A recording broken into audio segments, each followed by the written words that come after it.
Friday, 8 o'clock. Do the time.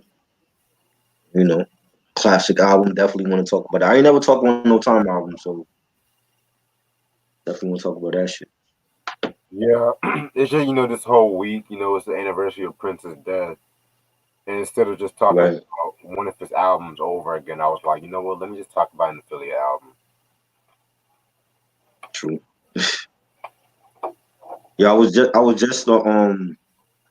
I just saw an interview with Dinko D from Leaders of the New School, Oh yeah, and that shit ended short though. It was what up, Sam? Yo, I need to make Sam a moderator in here because you always up in here, bro. mm, I mean, I gotta figure how to make him a moderator and shit.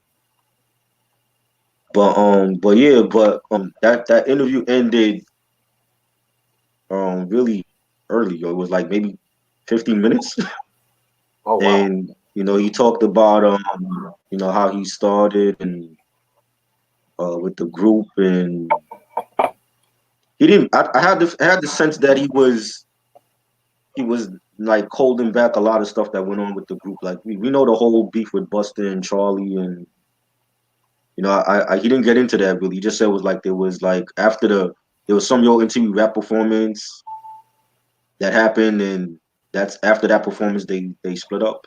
I don't know, remember them on Yo MTV raps, but it was like that performance they did, and something happened, and that was the day that they all broke up or whatever. But he didn't really get too much into the leaders like drama, but he talked about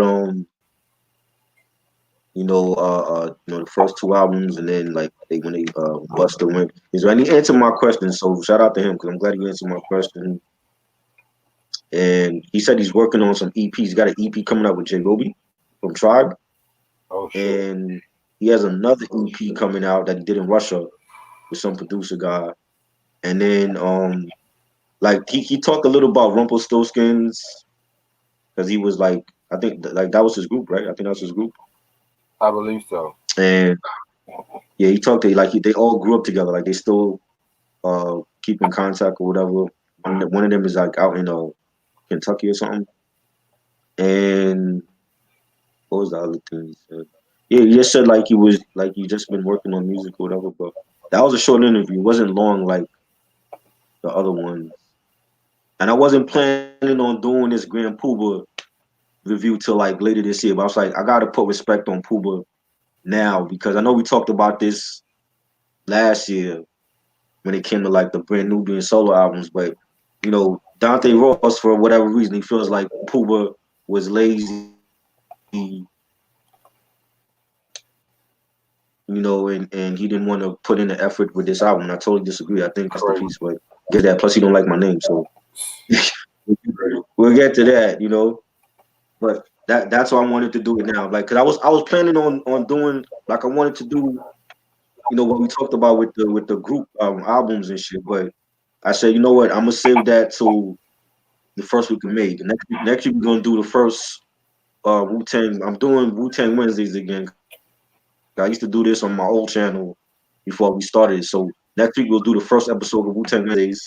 It'll be like the last Wednesday of every month or every other month. I want to focus on the Wu affiliates though, not the Clan albums. Everybody know the Clan.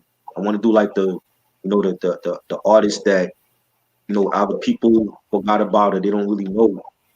You know what I'm saying? Like Remedy and G People and those artists. Sugar Bang Bang and all those artists. Right. So next week we're doing Killer Priest Mental. So that's gonna be next Wednesday, and then in May we'll do the first week we'll do the group thing or whatever. Okay. Okay. You know, because like I said, like I didn't plan this, but I was like after that interview I saw with Dante, I was like, yo, not only did you call my name out, you don't like my name, but you're putting your shitting on Grand Puba album. So I'm like, let me since nobody else gonna talk about Grand Puba album, we gonna talk about Grand Puba album. That's what we do over here on this podcast. And Yeah. um go ahead. I was saying yeah, because I was also planning on doing a review on this album, which eventually I'll probably do a review of my own thoughts like one day. But yeah, and I feel like Right. lately, I know a lot of people say that Sadat X is Wild Cowboys what is like the best Brand Nubian solo album, which that album is very good. I love that album Right. today. I want to say Real to Real Hmm. definitely grew on me these past couple of years and shit. Right. So the thing is, I love Sadat X. I love what Brand Nubian. Grew up on them Wild Cowboys.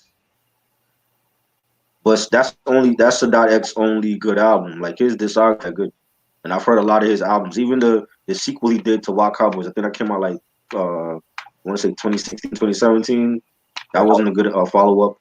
bad. I want to say like his I want to say like his good album since then was Agua. Agua was decent. Diamond D did most of the production on that album, but he wasn't in his bag compared to like if Agua came out like 96, 97, that would have been a great album too. But it wasn't like some of the best Diamond D production. But Puba to me, his first two albums were good. I think 2000 was slept on also, Mm, but this one definitely was slept on.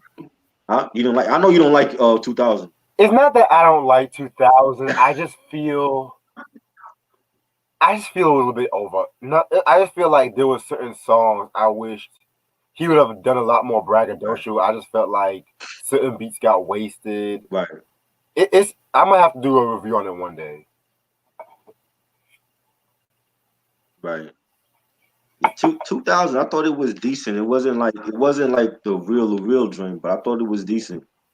And I was like, yo, I never hear nobody mention this when it comes to solo debut albums, and I don't know why. I thought definitely think it's a great album. You know what I'm saying? And unfortunately, Dante don't think so. He thinks it was okay. It wasn't great. And I was like, no, I'm gonna do a review on this shit because this is ludicrous. You know what I mean? But but yeah, Grand Puba from New Rochelle, he started with another group, Master of Ceremony, back in '88, and when they disbanded or whatever, they had like one album, and then when they disbanded, he became the front man for Brand Nubian in 1990. They came out with the One for All album, and um, they had problems in the group, and then he split after the first album, and it came out in '92 with with this album, Real the Real on Elektra, and for me, like I grew up with Brand Nubian with the slow down, slow. I think it was a slow down song. I want to say it was either slow down or the wake up song. That was like my introduction to them, and like that. They were conscious hip hop, like Public Enemy and X Clan and Poor Righteous Teachers. They all came out with the conscious hip hop, and they were dope. You know what I'm saying? And I remember getting that album from Columbia House back in the day and listening to it, and it was a dope album. And I've been a fan of them since the first album. And you know, um, when he left, that was like wow, like back then we didn't have the internet, so it was like I didn't know why he left. You know what I'm saying? Then I heard later on, like he wanted to do a solo thing, and they had issues in the group. And um, I remember that part of that Dante interview, like he gave on Monday night. He was saying how like they were difficult to work with. He said Lord Jamal was always angry, and Puba was what do you say about Puba? Puba, he was like the dude that was trying to get money, and Sadat X was like friendly. He was like the friendliest one to talk to, and they used to do like petty crimes for money. Like they like something like that. So they used to like convince people to give them money or whatever when they were at the label, and Jamal was saying like anti-Semitic things to people at the label, but nothing. He never said nothing racist to him or whatever. And you know, that was a great album, a severely underrated album for Brand Nubian. And the second one was great. Um, In God We Trust. That was like the first one they did without him. And I remember getting this album actually. It was New Year's Eve, 1992. It was like, cause when you get Christmas money back in the day, when you got Christmas money, whatever you didn't get for Christmas, you go out and you get whatever you didn't get or whatever with your Christmas money. So um I didn't get this for Christmas that year. So I had went to I went to Macy's to buy like some gear, and then I went to the record store and I bought this album. And I remember it like it was yesterday. Like it was raining, and I think it was like a mixture of like rain and snow. And when I got home and I listened to the album and I liked it, and I already heard 360. They used to play the video on MTV Raps a lot, and Poobs did a lot of different shows like Lit in Living Color. I left the link in the description for that too when he performed on there, and you see J Lo, a young J Lo with the Fly Girls introducing him, and I heard joints already like on the radio, so I already knew what to expect and what type of flavor he was gonna bring. You know what I'm saying? And I fell in love with it, and it wasn't one of those albums that people were calling classic either. Like like I said, like people slept on it, and some people still ain't hear it after all these years, and it's an album that it was dope to me from the first listen, but I didn't really like consider it like like this is a dope underrated joint until like years later. Like I kept going back to that album over and over.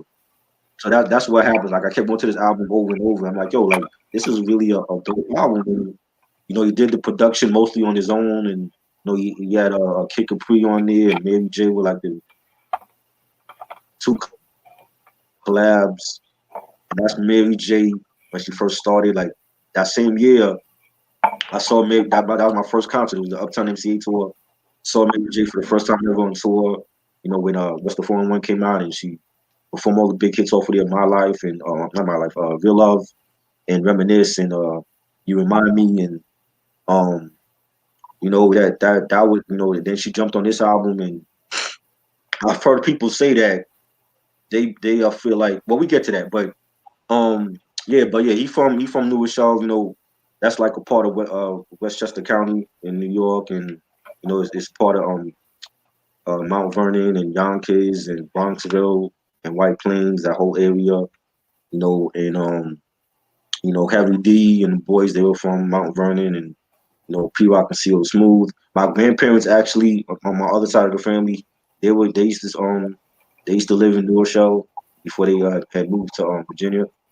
So I just want to give like a backstory on him, and yeah, like I said, like when he left the group in after the first album, and he came back in '97 for Foundation album, and he had Puba was instrumental also in the fashion, because I remember, like I want to say, like after his album came out like 93, 94, there were like reports about like Tommy Hilfiger not recognizing African American sales and not recognizing the community for we really put Tommy Hilfiger out there on the map.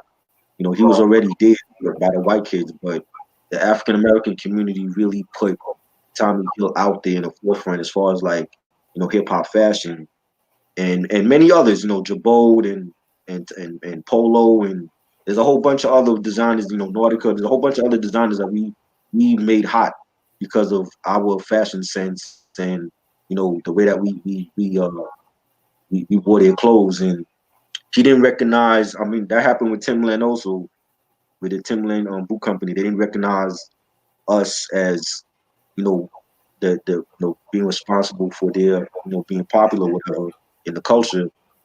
And I remember there was an article in the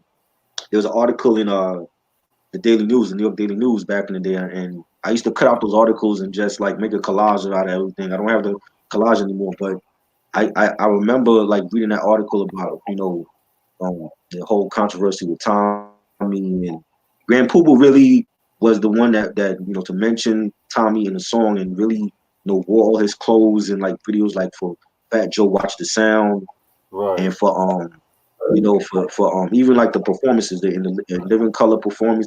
He got the Tommy on, he got Polo, and he was really instrumental in making those two legendary fashion lines popular. And I remember that there's a picture actually online with Tommy and Grand Puba together.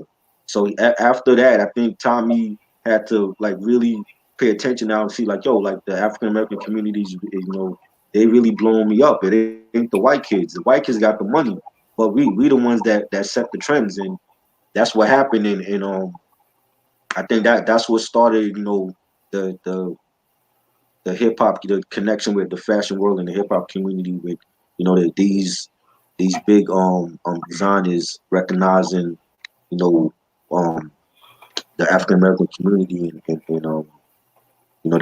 that's really what started. It was Puba that really started that.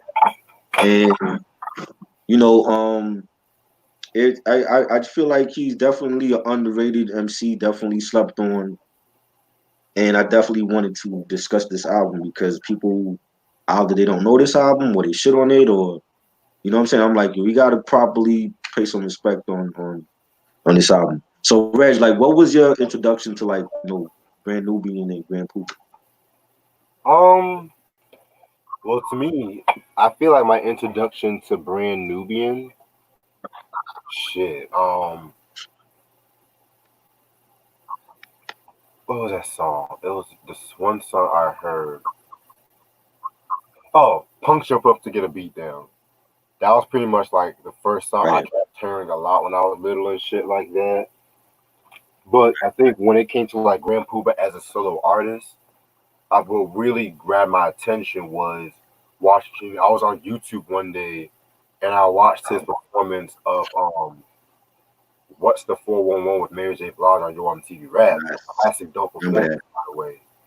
Yeah. And a lot of people you just love. I just like Grand Puba, and he also had a dope verse on Heavy D's Don't Curse off the Peaceful Journey album too.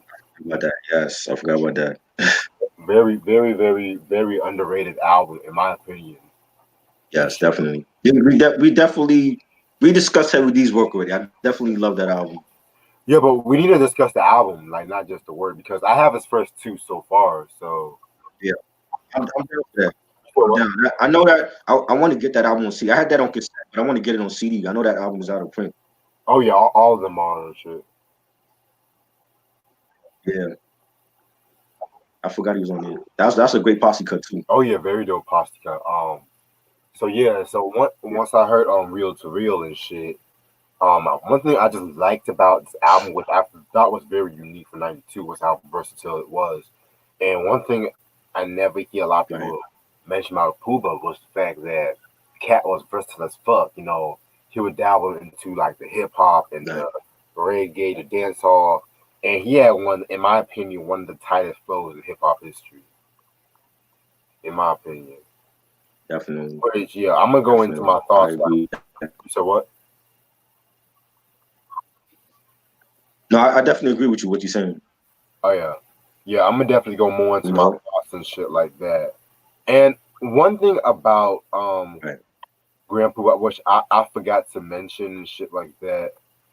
Yeah, like I'll definitely say he was definitely a very like before ASAP, he was definitely a very fashion unique contender, a fashion contender when it came to hip hop and shit. Right, So yeah, very very influential when right. it comes to that.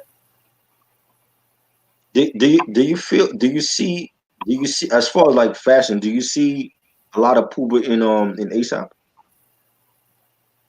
Nah, I mean, because not I don't. I just feel like I feel like a lot of these labels give these dudes like contracts or whatever. I don't really see no fashion sense between him and Puba. yeah, like I just feel like with like a lot of clothing and rappers these days, it's just like I've seen like a lot of them, and some of them is unique, but then there's a lot of them I'm just like, okay, Like, how um, did you get that deal? You know what I'm yeah, saying? Crazy. But yeah, this came out in '92 on Elektra Records. yes, Here's the album. This is the album, the CD. And you see, oh, you got it too. Okay. You can see he's actually rocking Jabot in here. Those are like the Jabot jeans back in the day. Okay. You know what I mean? And like the whole map of New Rochelle he got on the album cover and everything, and he got Stud Diggy with him and DJ Alamo and it's 15 tracks with the two bonus tracks is the 360 what goes around remix. That was Dante actually talked about that on the interview about that was like the first time he was actually producing, and he did that with the John Gamble and G the Johnny the Stimulated Dummies and Who Makes the Loot. That was from a brand new Heavy's album. I forgot the name of that album that they did, and then they just put that on here. But there's a video for that. The link is in the description. Um, so yeah, let's talk about the album. Check the resume. Dope. Track to start the album off. It has like that boom bap beat. I like the horns on it. The bass line is banging. It's on the really real. Check shit on the daily. Hit the floor like a dancer, like an alien. And this Puba kicking bars and it's like some braggadocio shit that's what he was normally doing with Brand Nubian anyway, so not really nothing different on it on the first track, and it was a great track. Oh yeah, man, I definitely agree with you on that. One thing about this album, like majority of the songs definitely have that braggadocio appeal, but he definitely adds something unique to each song. And you can Right, definitely say the same about Check the Technique, which definitely was a very nice way to start off the album. Love the beat. It uses a very dope usage of that Otis Redding sample, which right. um definitely Puba produced like the majority of these tracks too, Yes. which I don't hear a lot of people talking praise about his production skills and whatnot. You know what I'm saying? So yeah, Right. man, very dope producer. He definitely adds that soulful soul samples like them Stacks records and whatnot, Hmm. which I'll be discussing and shit. One line that he said that I fucked with the line where he says, "Quick to say parlay, fond of Bob Marley. You know the 4 1-on-1 hun we jamming. So clear the road. Here come Mister Got It Going On. Jump on the mic, grab my pay. After that, I'm gone and shit." Very dope. Right. I love his rhyme scheme too on this track. So very dope track. Right. Right. And that's what I liked about this album that Pooh didn't run and get big name producers like Pete Rock or Lost Professor or Primo did all the production itself. And I like that, and it was a surprise because nobody knew he had beats like that, and then when you hear the album, it's like, oh shit, this album is really banging. Hmm. Um, the second track 360 what goes around comes around. That was the first single. Um, the video was banging, and it had supposedly now Dante in the interview he said that Cypress Hill had this beat first, and they were planning on using it for ain't going out like that. Supposedly, I don't know how true that is. Or they had like the bass line of it or whatever they're using on ain't going out like that. Mm. And I like it. I like the beat, the bass line, the scratches. Um, where Puba says some try to copy but they just can't sketch it. Some try to follow but they just can't catch it. And it has like a dope a soul sample in it. Just a dope ass song. Man, I love it. Yeah, man. Very dope track right here. To be honest, I first knew about this track when I saw him perform it at in Living Color. I think it was like a season 4 episode and Right, whatnot. And yeah, then I saw the video. I think a video one time it played one night, and I liked the video. right, Definitely like a feel good video and shit like that. And again, a very dope track right here. This is another song where I definitely paid attention to like the placements of his rhymes and whatnot and shit. Again, a very dope song where he had that tight flow and whatnot. The remix is actually pretty dope too. So yeah. yes, love that remix. Stimulated Dummies remix, dope ass remix, Hmm. dope ass remix. So shit is fire, son. Yeah, yeah, yeah, yeah, yeah. I love There's that. just one thing I wanna say. The really, really, real, yo. Love this There's beat. just one thing I wanna say. Copy, copy, copy, copy, copy. There's just one thing I wanna say. We gonna hit it down like this. Y'all gonna play. I don't want to get flags. I'm gonna just play like a piece of Right. joints, but y'all get the picture. That shit is love that beat. Um, track 3 we get to that's how we move it now. Huh? Go ahead. Oh, I was gonna say like I really can't see.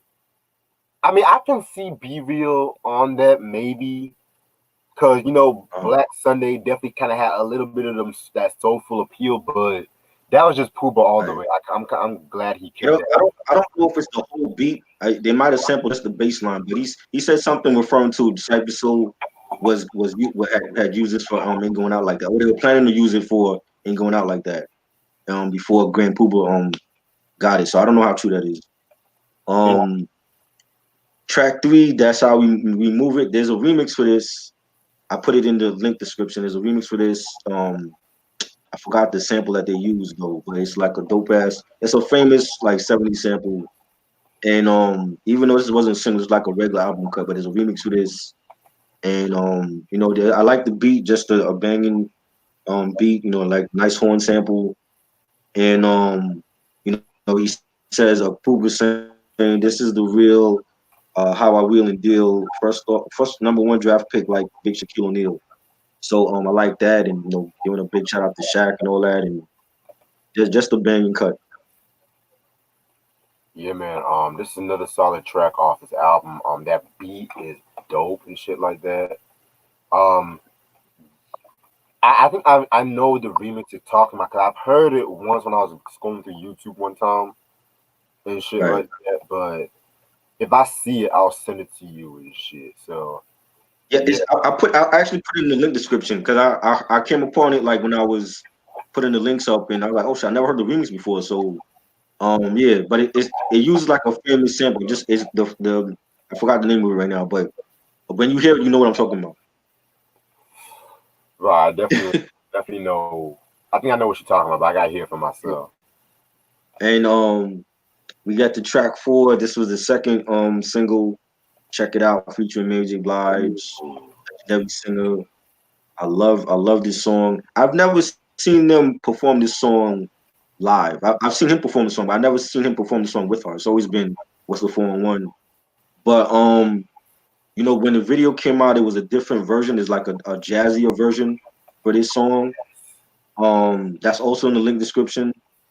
The video was dope, and you got Mary J. She rocking like a little black hoodie and like some cutoff shorts, I believe, and he was in there rocking his polo. I believe he was rocking that. And but this version on the album is dope. I love it. Got that dope banging boom bap beat. The bass line is kicking. Nice hi hats on it. And he says this is what he said. He said I drink a Snapple, then I wet my Adam's apple and head straight for the center, the dope style inventor. Quick to make a buck because it's not beginner's luck. Type of shit that hits when you bump it in your truck. I love that. Just the dope ass flow, like the back and forth with him and Mary. With her singing and him rhyming, that was dope as well. And that a classic joint. Yes, sir, man. Definitely love this joint right here. Check it out. In my opinion, this is one of Mary J. Blige's best hip hop collaborations, in my opinion. Right. Oh yeah. I definitely love both the album and the video version, but I might give the slight edge to the album version, in my opinion. Right. Uh, yeah, definitely. I love the line when Puba says some shit like, "Hold on, let me pull it up." Pull it up. He says some shit like, "Brothers try to copy, but they just can't get it down right. This is how we move it tonight. So, honey, is he ready?" Then Mary came out with that, "Yes, I'm ready.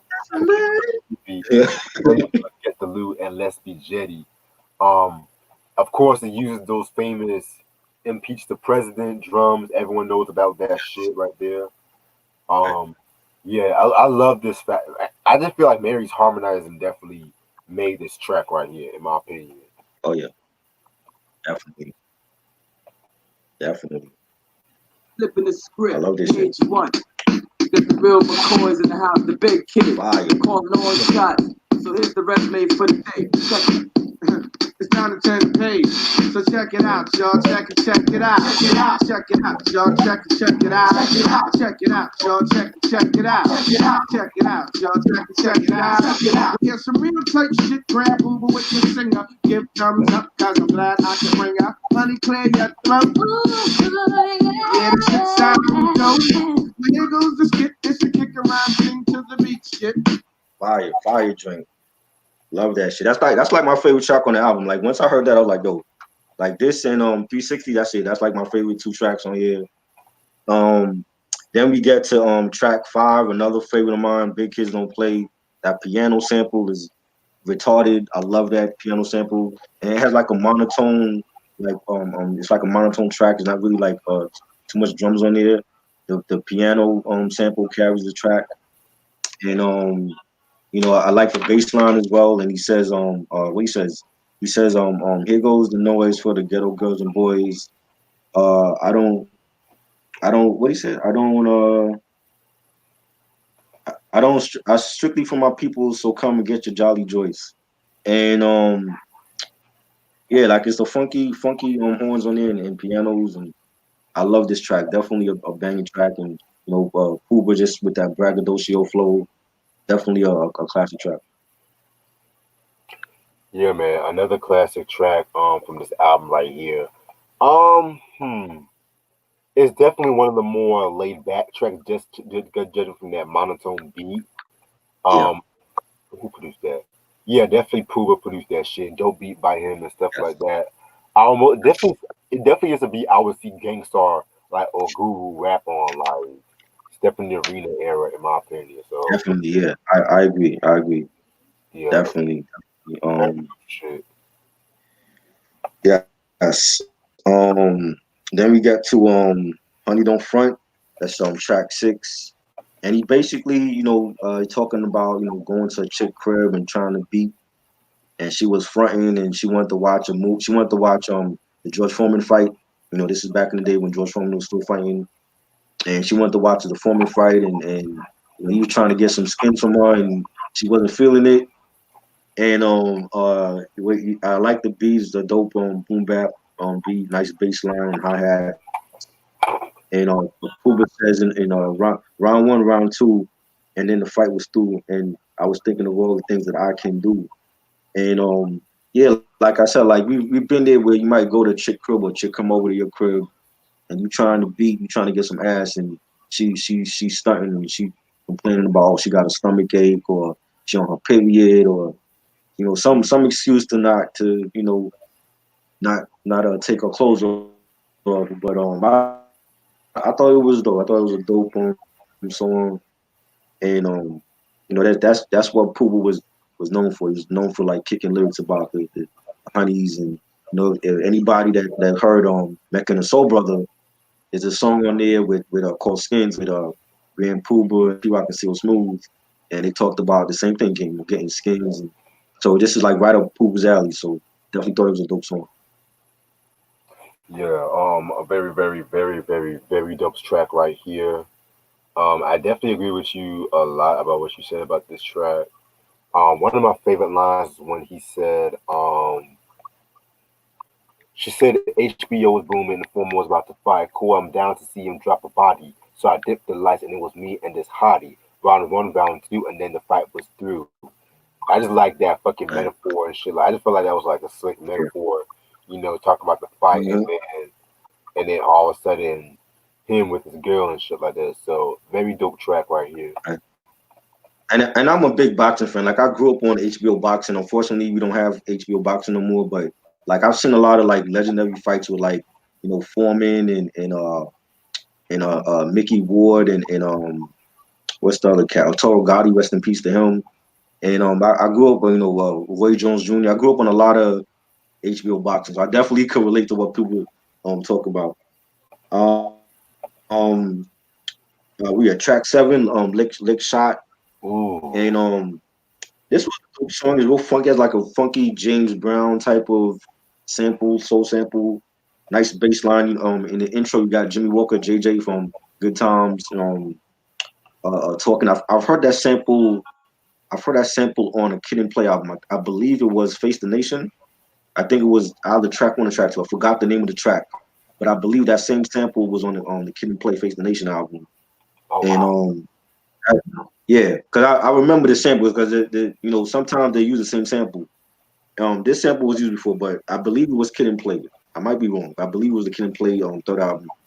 And Puba saying I make beats and I hit sheets, then I build with this SDs to the addicts of the I build with the gods to the addicts of the nod, talking about, trying to get, people off of the crack and cocaine and the drugs that was plaguing, the community and still plaguing our communities in this day and age. And I thought it was a dope song. Not one of my favorites, but I like the funky sample that he used. Is that a James Brown sample? Yes, it is. Yeah, because I've heard that sample before. That's another sample that was used as well. But I like the way Puba hooked it up, and he also produced a track with the Stimulated Dummies. Thought it was a good track. Yeah, man. Believe it or not, this is actually my favorite track off this album, and Right, I find that unique. And it's crazy because I watched that episode of Good Times where he used that sample from right. and shit like that, and I was like, damn, I knew exactly where he got that shit from because I had to re-listen to it a couple of times. I was like, oh shit, that is actually Jimmy Hmm. Walker in the intro and stuff like that. Right, Um, also, yeah, this track right here is definitely a very funky track. He just rips the mic and the beat and shit like that. So many dope lines from this whole track right here. yeah, I love the line where he says, "You try to step to this, then I'll end up state. Word is born. Let's move on and on and on. Here we go. Here we go. Here we go. Here we go.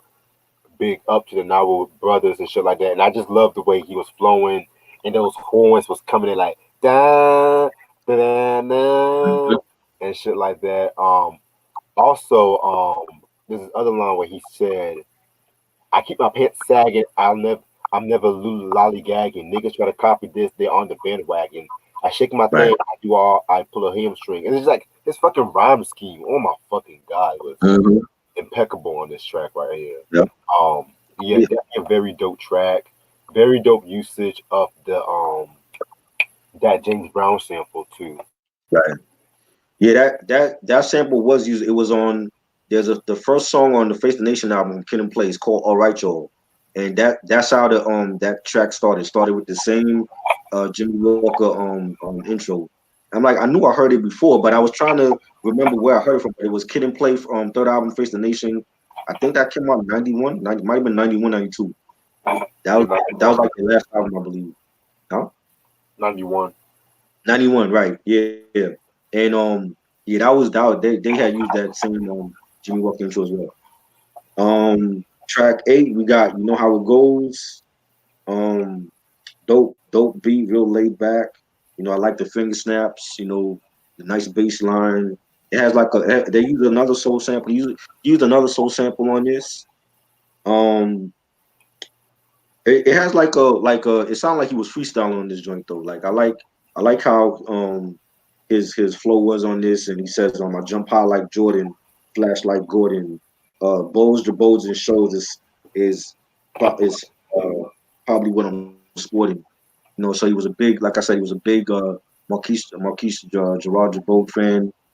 That was a designer back in the day that he made a lot of denim jeans, a lot of denim jackets and matching shirts or whatever. And a lot of my friends in junior high we wore that. So that was a big designer back then. And just giving props to sports and all that. And Jordan, he was the biggest basketball player back in the '90s. So I definitely like another braggadocio track from Puba.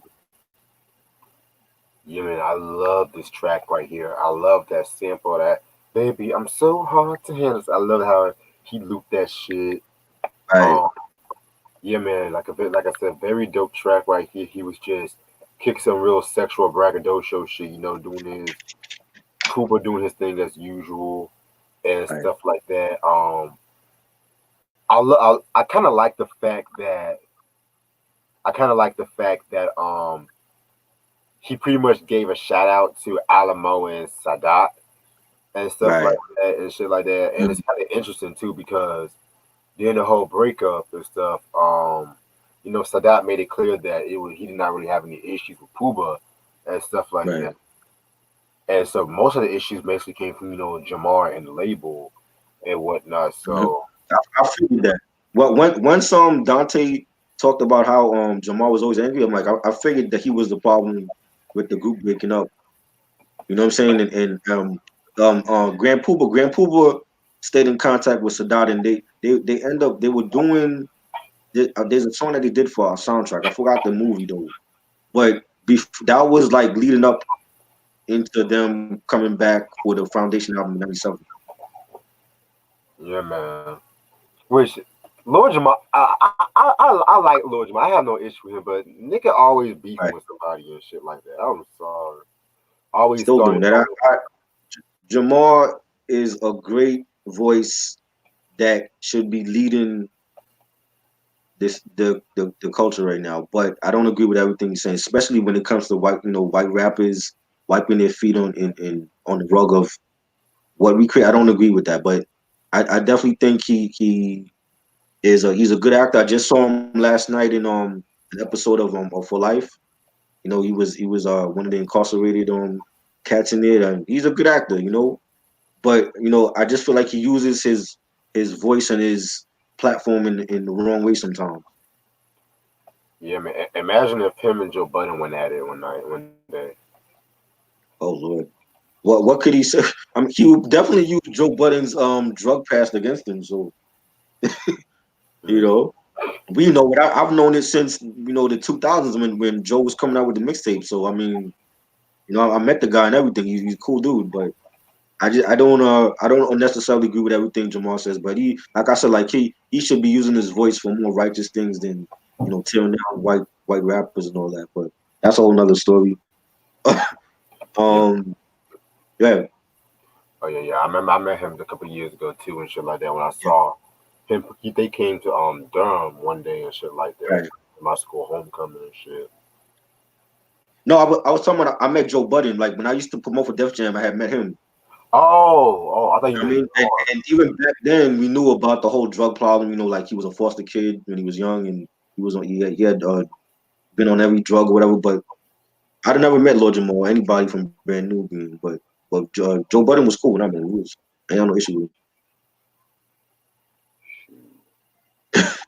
Yeah, the track 9 is the title track, Real to Real. Dope rolling drums on this. I've heard this beat used so many times. It's a dope drum sample and nice scratches and you know what he said this the beat was also used on Mary J. Blige is the connection again on You Don't Have to Worry, the regular version on Who's the Man soundtrack, the not the regular version, the remix. It was on her remix album for What's the 4-in-1. And yeah, Craig Mack was on that as well. Rest in peace to Craig Mack. He was on that remix. So that's the drums that was also used for her remix. Um, I like the Puba lines. He says, "No fakes. See, we got what it takes. We stay far away from snakes sipping on chitlin shakes." And I thought it was a dope song, a dope title track. Some title tracks that I've heard on like albums, they're not really good or they don't fit the album theme. But I definitely thought this was like a dope title track. yeah, man. I definitely felt like this was a solid track too and whatnot. Not one of my like major faves, but definitely unique, and I love that Lou Donaldson sample they used for this track. Yes. And yeah, that was also produced by Puba. Like I said, like he produced just about the whole album, except for That's How We Move It. That was produced by DJ Shabazz. Forgot to say that. And the next track, Soul Controller, that was produced by Latief and for the Lost Descendants of Funk. And that was a dope song. It's a real serious track, real serious tone. This is more Grand Nubian righteous Grand Puba on here. And I like the scratches on here, and it has like a alarm type of melody. Like it's like a bell, like a it sounds like an alarm going off. And Puba says, I didn't come to conceal it, I came to reveal it. The true and living God was the Son of Man. And if you ever need assistance, just take my hand. Black man, be prepared, because here comes the clan. You know, and real deep lyrics. You know, talking about the Ku Klux Klan, and it's just a deep, powerful song. He talked about a lot in the song, and I definitely feel like this is the brand new being side of Grand Puba that we listened to on the first album, and we got a taste of it on this track, and I think it's a dope track. Yeah, man. This song right here, very, very, very dope track right here. Definitely can see a brand Nubian influence within this track. Yeah, this Right. track, he was definitely saying some real shit. One of my favorite lines he said was, hold on, pull it up. I seen an Oprah Winfrey show. She said that was in the past, but bitch kissed my ass. Now it's time to teach the people why our Yes. people's not treated equal. Here's the next sequel. Speak on it, God. I stand taller than the taller wall you ever saw. Sincere gave a God a call. We boosted from the mall. That shit. That's a very dope line and stuff like that. You know what I'm saying? Repping the 5% as usual. Definitely, Love it. definitely a dope song. Then we get to track 11, Pop Education. I love this song. He used like a dancehall reggae type of beat.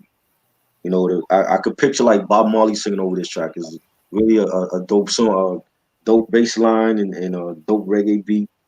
And again, he's kicking some real like some serious topics, regarding the school system, and saying, what he said. Why does the black licorice always taste the worst?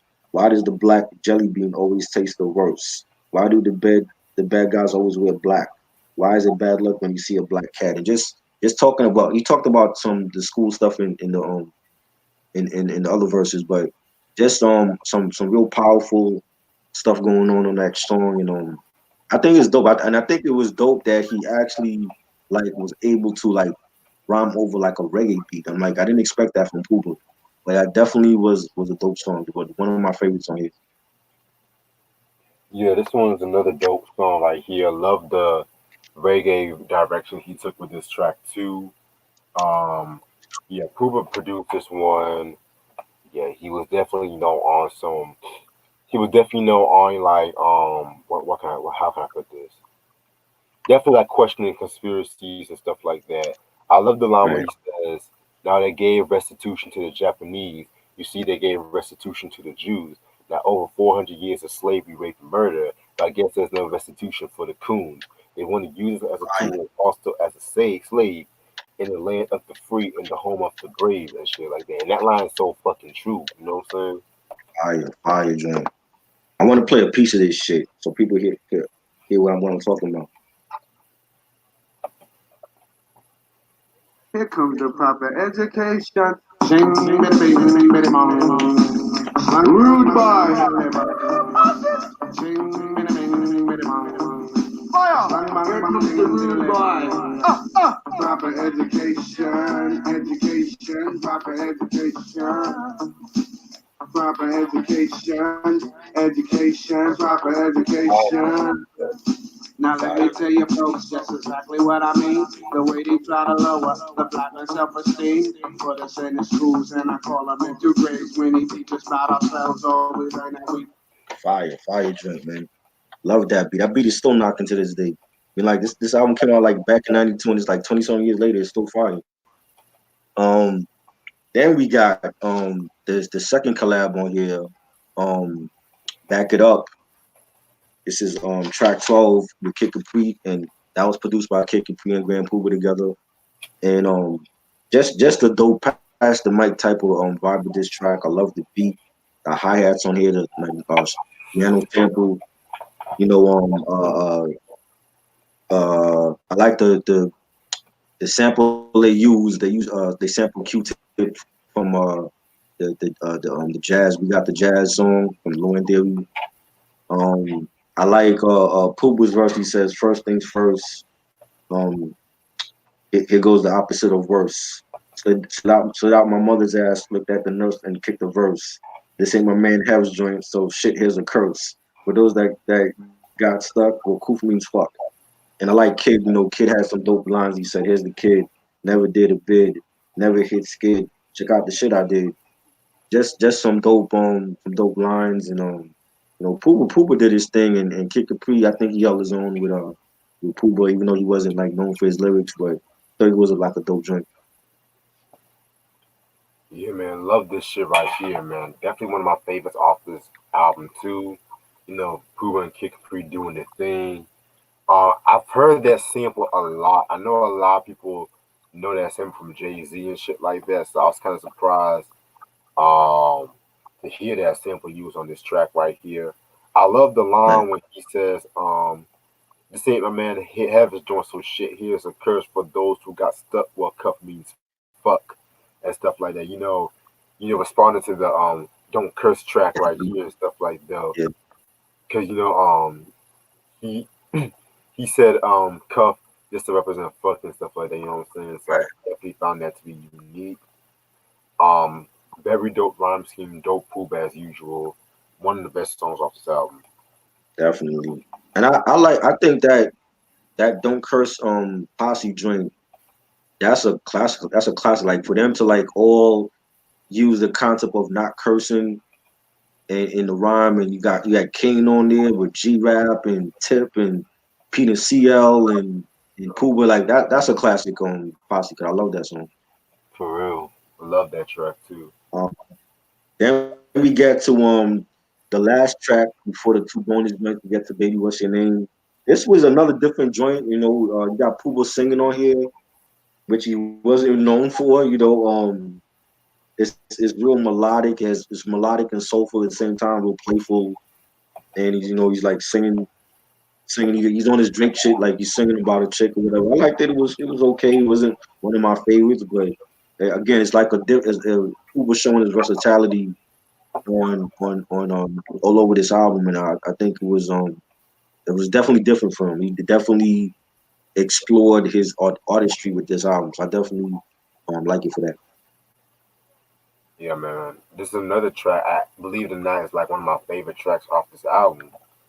I Right. love that beat. The beat definitely reminds me of a winner. Let's just say you're riding the bus and you see this girl that you fuck Hmm. with, or in the subway or some shit like that. Right. Um, Puba's actually not a bad singer, which that's actually another plus because I've heard a lot of rappers try to do love songs, and a lot of them don't deserve to be singing, in my opinion. For real. Um, yeah, man. One thing I like about this song, it's not one of those little mushy love songs. It's actually kind of Right. like a masculine, like a very Mm, masculine, very straightforward right. song and shit like that. Right. Um, I love the line where he says, "No other man can make you wetter. Oh, by the way, my name's Mm, Queen Puba. I play no games, and if the yeah. same." Why don't you just tell me? It's just the way he was flowing on that track, Right. like he was singing and Right. whatnot. Like very dope shit right here. Um, Again, I believe is and this is like if it was done by another rapper, maybe I would have been Mm, like, hell no, like hell exactly. because it's like compare this shit to something from like Taste of Chocolate. Oh Lord. Oh boy. That's a whole different story for another day, man. Like, Right. you already know how I feel about Kane. I think once Kane did those crossover songs, like that's when his career went downhill. Exactly. All that shit with Barry White. Ooh, ooh. Lord Jesus.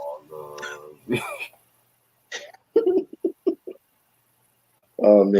Then we get to the bonus track is the 360 remix that Dante Ross and John Gamble and G the Johnny the SD50s produced. Dante talked about that song in the interview. That was like his first time he produced. I think it's a dope remix. Definitely enjoyed it. Track 15 is another bonus track that was actually on the Brand New Heavies album. It's called Who Makes the Loot. There's a video for that. The description is in the link is in the description. That was a cool song. It's real jazzy, and we got and I like the beat and the guitars on there was dope. It's scratching. There's a flute being played as well. And Pooh was saying, "Who is the man?" more than 100 grand. Give a pound to a fan. Put a two to a clan. So I thought it was like that was a dope song. Like the video is like a summary type of video. You know, I think it was great. It was great to include those as bonus tracks, and the whole album to me is dope. I love it. You know, so I've said this before. I think this was better than Wild Cowboys, but I love Wild Cowboys as well. But I give Pooh more credit because he didn't run to get Showbiz and Diamond D and all these other producers.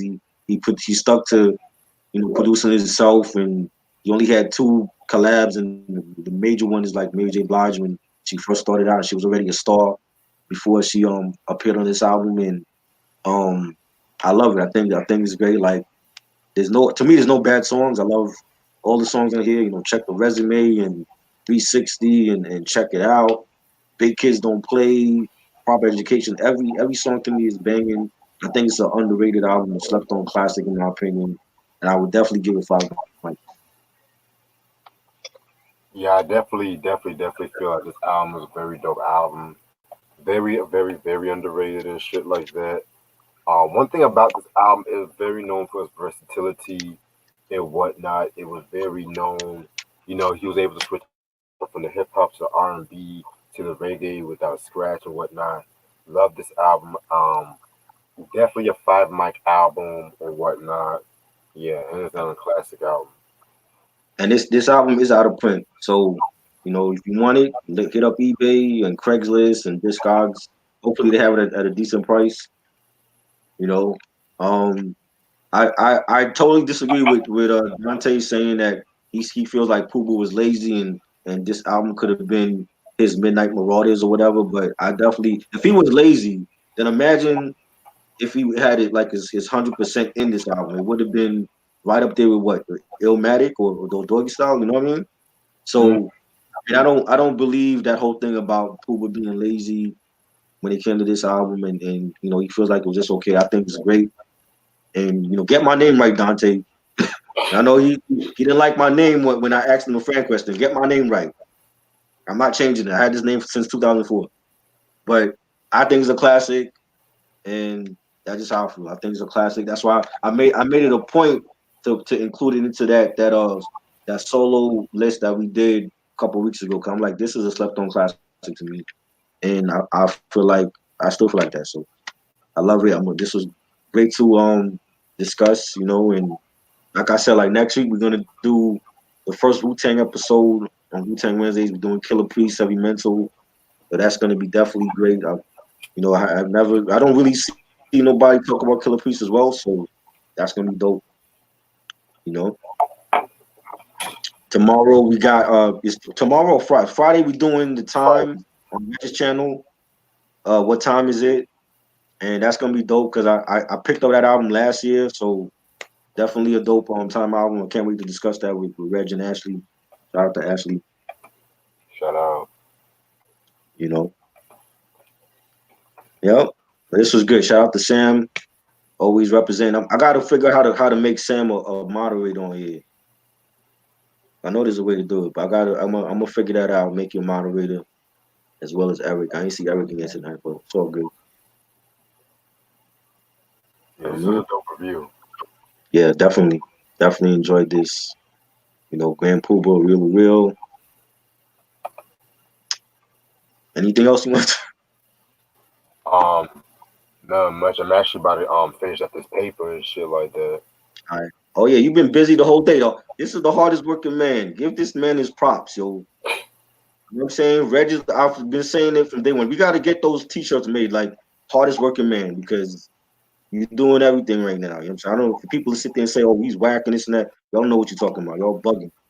This is the hardest working man on YouTube, and when Uh, he takes his vacation, I'm gonna be like probably be doing shit by myself, because you deserve a rest, Red. So you know what I mean? Appreciate that. Real, definitely appreciate it as always. So check you all next week or whatever for Wu Tang Wednesdays. That's another series I'm starting on here. I got a couple of series I'm starting. This is just one of them, Forgotten Gems, because this is a Forgotten Gem. It's right in that Forgotten Gems category for me. And I got some other series I'm starting as well, Wu Tang Wednesdays, and there's some other joints I'm gonna be starting on here as well. So look out for that. So thanks again, Reg, and everybody's been supporting the channel and watching. Thanks to you all. Appreciate the love, Try. I'll talk to you later. I'll let you know about some stuff. All right, cool. Peace.